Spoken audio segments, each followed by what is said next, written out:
Iya, saya baca sedikit tulisan yang sudah saya bagikan kepada teman-teman. Ini amalan-amalan di hari Asyura. Nanti insya Allah kedepannya kita bisa amalkan. Ini saya ambil dari kitab Nihayatuz Zair, karangannya ulama Indonesia, Pak. Karangannya ulama Indonesia yang menjadi mufti, yang menjadi pengajar di Mekah Mukarramah zaman dulu, yaitu Syekh Nawawi Al-Bantani. Insya Allah teman-teman banyak, bapak-bapak sudah banyak yang dengar.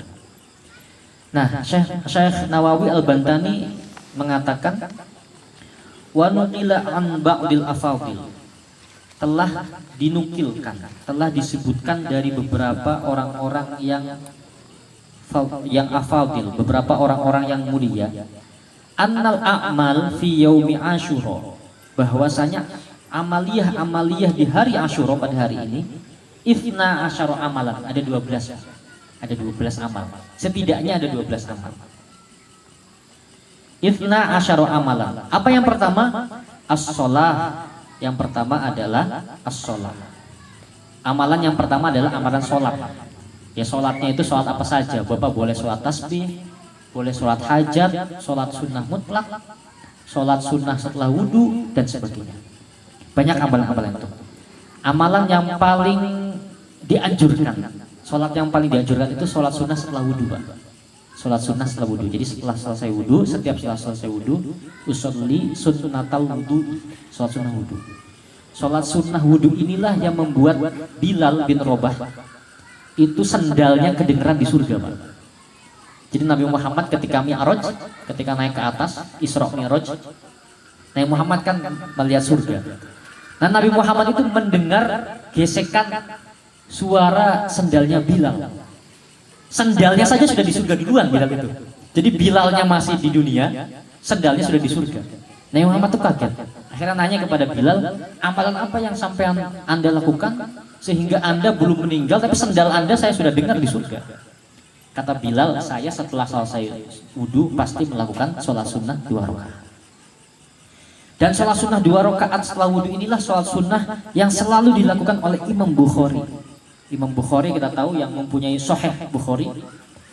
Jadi Sahih Bukhari itu luar biasa. Ya, saya cerita sedikit Pak, ya nggak apa-apa. Sahih Bukhari itu luar biasa, Pak. Sahih Bukhari itu isinya hadis-hadis Sahih Nabi. Jadi Imam Bukhari itu hafal sekitar 600.000 lebih hadis Sahih Bukhari. Dari 600.000 itu diseleksi oleh Imam Bukhari yang Sahih itu hanya sekitar 4 ribuan, Pak. Hanya sekitar 4 ribuan. Imam Bukhari itu menyeleksi hadisnya itu yang 600.000 dijadikan 4.000 itu selama 12 tahun. Setelah yakin hadis ini sahih, melalui verifikasi yang ilmiah, tidak cukup dengan verifikasi ilmiah, Imam Bukhari itu sholat sunnah 2 rakaat agar diberitahu langsung oleh Nabi apakah hadis ini benar-benar sahih apa tidak. Kalau kemudian mimpi bertemu Nabi dan itu hadisnya sahih, baru ditulis di kitab sahihnya. Kalau enggak jadi ditulis. Karena itu saking berkahnya hadis sahih Bukhari, sampai kata para ulama itu hadis sahih Bukhari kalau dibaca di waktu sulit, insya Allah kesulitannya hilang. Hadis Bukhari, kitabnya itu kalau dibaca di perahunya tidak akan tenggelam, saking berkahnya.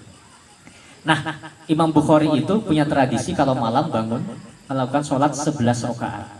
11 rakaat itu 2 rakaatnya sholat sunnah wudhu. Sholat sunnah wudhu. Berarti sisa berapa? Sisa 9 ya. 9-nya sholat witir. Jadi itu ya, itu sedikit. Jadi amalan di bulan Asyura, di hari Asyura, salah satu amalan yang diutamakan adalah sholat. Lalu selanjutnya setelah sholat apa? Wassaum, puasa. Nah, puasa ini dalam beberapa riwayat mengatakan ketika orang berpuasa hari Asyura maka akan menghapus dosa selama setahun. Tapi kemudian dikomentari oleh Imam Nawawi yang dihapus itu dosa-dosa kecil saja. Kalau dosa besar harus dengan taubat. Lalu kemudian apa? Yang ketiga adalah sedekah, bersedekah. Yang keempat, wat tausiah alal iyal. Tausiah alal iyal ini artinya mempermudah keluarga. Wal iktisal, ada mandi, wa ziyaratil alim, mengunjungi orang alim, wa iyadatul marid, mengunjungi orang sakit, wa mashirosil yatim, mengusap kepala anak yatim, menyantuni yatim, wal iktihal, bercelak, wa taklimil adfar, memotong kuku, wa qiraati suratul ikhlas alfa marrah, membaca surat ikhlas 1000 kali. Saya percepat saja Pak. Dari 12 ini Pak, dari 12 amalan ini ada 3 amalan. Dari 12 amalan ini ada 3 amalan yang sangat penting untuk kita kerjakan, terutama di hari-hari akhir ini, di musim corona, di musim pandemi ini. Ada 3 amalan yang perlu dikerjakan oleh kita.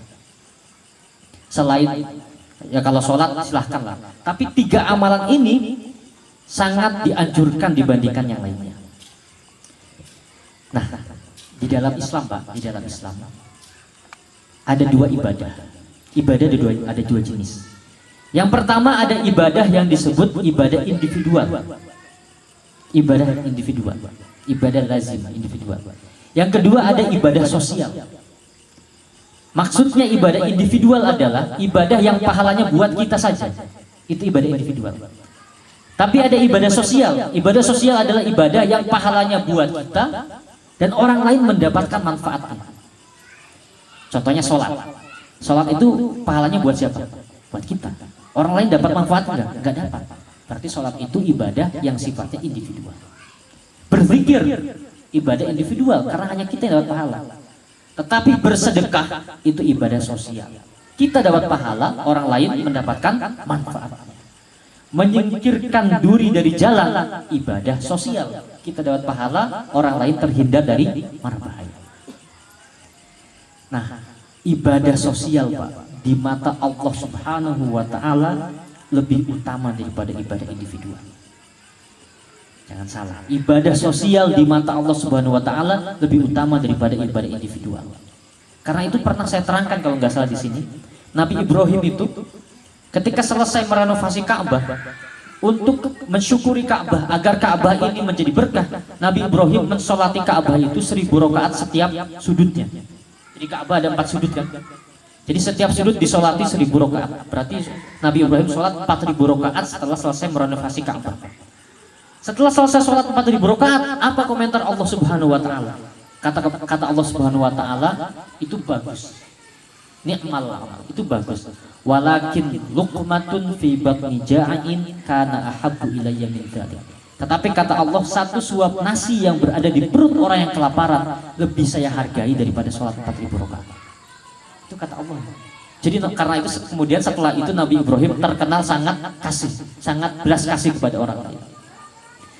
Nah karena itu tadi kita lihat amal-amal yang 12 ini ada sholat, ada zikir, ada sebagainya. Tapi ada 3 amalan yang sangat dianjurkan terutama di zaman pandemi ini. Yang pertama adalah tausiah alal iyal. Tausiah alal iyal ini mengasihani keluarga. Yang sudah punya istri mengasihani istrinya, mengasihani anaknya. Yang belum menikah mengasihani orang tuanya. Itu tausiah alal iyal. Dan tausiah alal iyal ini Pak sifatnya luas. Kalau punya uang diberi uang, kalau tidak punya uang minimal jangan memberatkan. Itu tausiah alal iyal. Nah Nabi Muhammad SAW bersabda, man wassa'a ala iyalihi yauma Asyura, barang siapa yang memudahkan keluarganya di hari Asyura, maka dia kana fi sa'atin, maka dia akan diberi kemudahan sa'ira sanatihi selama setahun penuh. Nah, jadi itu. Jadi mudah-mudahan kita setelah hari ini, besok dan lanjut tahun depan, kita semoga bisa istiqomah mengerjakan amaliyah yang ini Pak, yaitu memudahkan keluarga kita. Memudahkan keluarga. Nah yang kedua amaliyah yang paling dianjurkan selain sholat, zikir dan sebagainya adalah bersedekah. Bersedekah. Jadi Ibnu Abbas suatu ketika sedang beriktikaf di dalam masjid. Ketika sedang beriktikaf di dalam masjid, ada seorang yang ingin minta bantuan Ibnu Abbas. Dia sedang dalam masalah. Ini biasanya Pak, kalau ustadz muda, lagi ibadah, lagi khusyuk ibadah zikir, ada yang ganggu kan, biasanya marah nih kalau ustadz muda. Kamu itu durhaka, saya lagi serius, lagi khusyuk zikir kepada Allah. Itu kalau ustadz muda. Tapi kalau sahabat Nabi beda Pak. Ibnu Abbas ketika diganggu sedang iktikaf di dalam masjid, Ibnu Abbas membatalkan iktikafnya lalu pergi membantu orang itu. Sambil Ibnu Abbas berkata, sami'tu Rasulullah yaqul, saya mendengar Nabi Muhammad mengatakan, man masya fi hajati akhihi, siapa yang berjalan untuk membantu keperluan saudaranya, kana khairan lahu min i'tikafi 10 sinin. Itu lebih baik daripada i'tikaf 10 tahun. Jadi i'tikaf itu ibadah individual. Karena pahalanya hanya kita yang mendapatkan. Tapi membantu orang lain adalah ibadah sosial. Karena kita mendapatkan pahala, orang lain pun mendapatkan kemudahan. Ibadah sosial di mata Allah lebih tinggi nilainya daripada ibadah individual. Nah, jadi ini yang ingin saya sampaikan. Mari kita ubah persepsi tentang Islam, tentang ajaran agama Islam. Jadi di dalam Islam, menurut Islam itu yang terbaik itu bukan yang sholatnya banyak, zikirnya banyak, tidak seperti itu. Yang puasanya banyak, enggak seperti itu. Sholat banyak, zikir banyak, puasa banyak memang bagus. Tetapi lebih bagus dari itu orang yang gemar membantu orang lain. Itu di mata Allah derajatnya jauh lebih tinggi. Karena Nabi mengatakan, man masya fi hajati akhihi, barang siapa membantu saudaranya, kana khairun lahu min i'tikafi 10 sinin. Lebih baik daripada i'tikaf 10 tahun. Nah, jadi mari kita sama-sama, ya saya juga dan teman-teman semuanya, di zaman pandemi ini mari kita mempertebal ketakwaan dan perkuat ibadah kepada Allah. Ibadah seperti apa yang perlu kita perbanyak? Ibadah sosial. Ya tentu bukan berarti saya melarang ibadah individual. Silahkan mau sholat, zikir bagus. Tetapi mari diimbangi dengan ibadah sosial, membantu sesama, membantu anak yatim, membantu yang kekurangan, termasuk membantu mencarikan jodoh buat Mas Ali. Itu ibadah sosial juga. Jadi kira-kira itu yang bisa saya sampaikan ya, bapak-bapak dan ibu-ibu.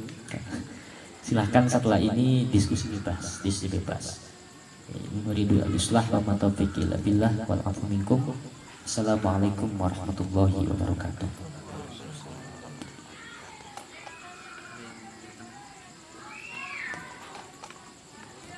Ya, assalamualaikum warahmatullahi wabarakatuh.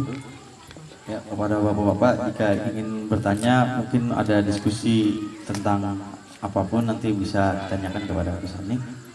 Kira-kira ada yang ingin bertanya? Mang Tono? Mang Gedang? Ayo tunjukkan. Ayo, masa Mas Faru tuh perwakilan di juru bicara. Ayo Mang Gedang.